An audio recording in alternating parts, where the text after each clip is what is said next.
In the heart of ancient India, justice wasn't just blind, it was alive.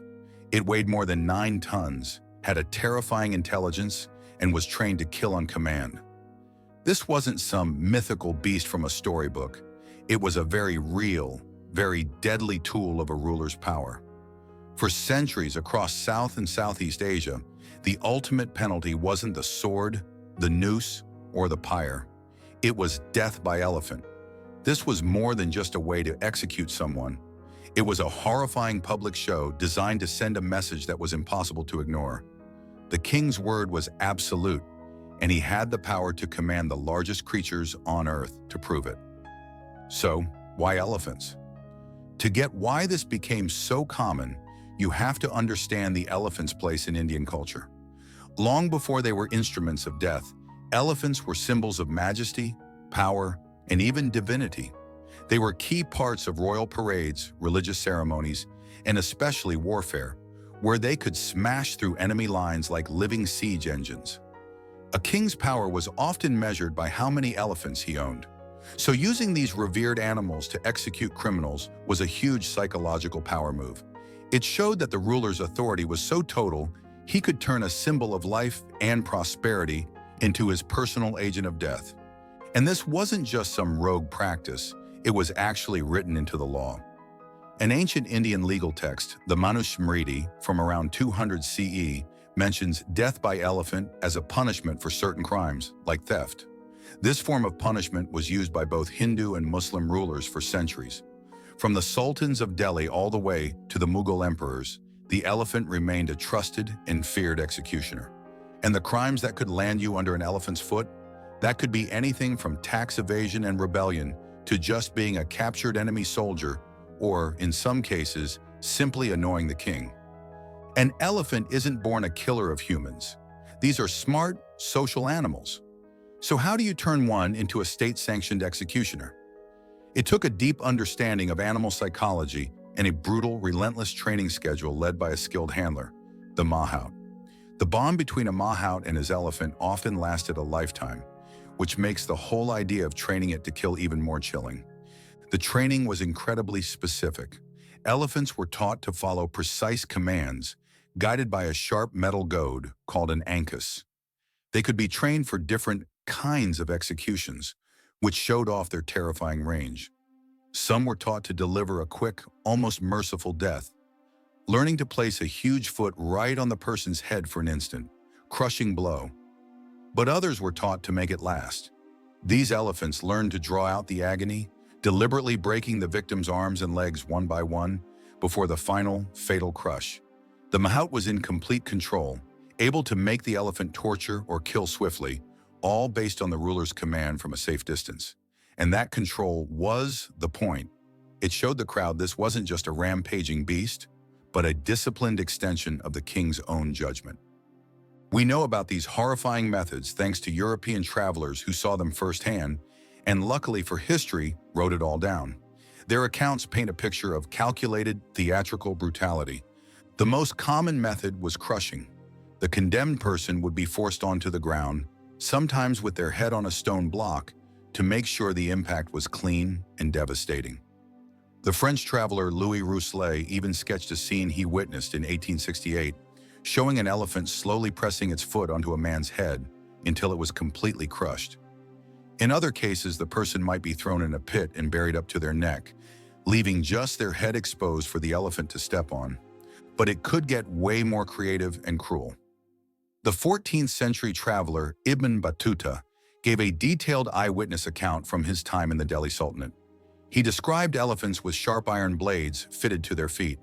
At the emperor's command, the elephant would grab the prisoner with its trunk, toss him in the air, catch him on its tusks, and then throw him down to be trampled by its bladed feet. If the order was given to dismember the victim, the elephant would use those blades to methodically cut the person to pieces, throwing the limbs into the horrified crowd.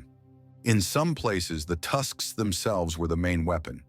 In Sri Lanka and the Mughal Sultanate, elephants were sometimes fitted with sharp steel points on their tusks.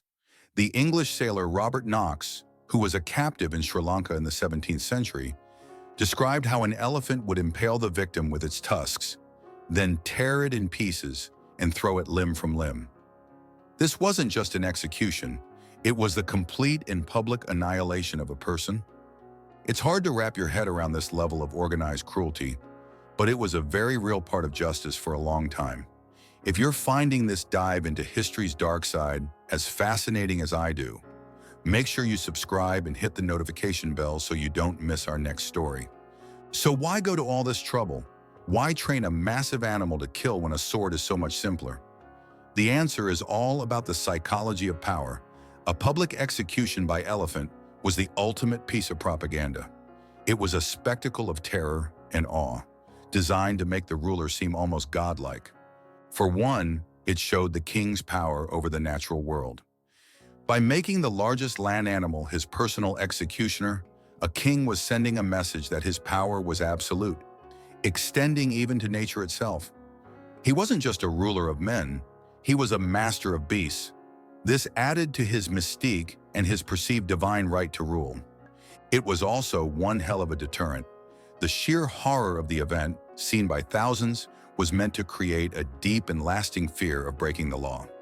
The French traveler François Bernier noted with disgust the obvious pleasure that the Mughal Emperor Jahangir seemed to get from watching these executions, suggesting some rulers used it as a twisted form of entertainment. And finally, the complete control of the Mahout allowed for some truly theatrical displays of mercy. A king could let the elephant begin its gruesome work, only to call it off at the last second. The Mughal Emperor Akbar was supposedly a master of this, sometimes having an elephant menace a prisoner, displaying its power to kill, only to grant a last-minute reprieve. This act, after inflicting unimaginable terror, taught both the pardoned person and the crowd an unforgettable lesson in the king's absolute power over life and death. There were even rare cases of a trial by ordeal, where a prisoner might be pardoned if they somehow, against all odds, managed to fend off the elephant. But this is where things get really weird. In Indian culture, the elephant is a deeply sacred animal. It's the form of Ganesha, the beloved elephant-headed god of wisdom. The white elephant, Airavata, is the divine ride of Indra, the king of the gods.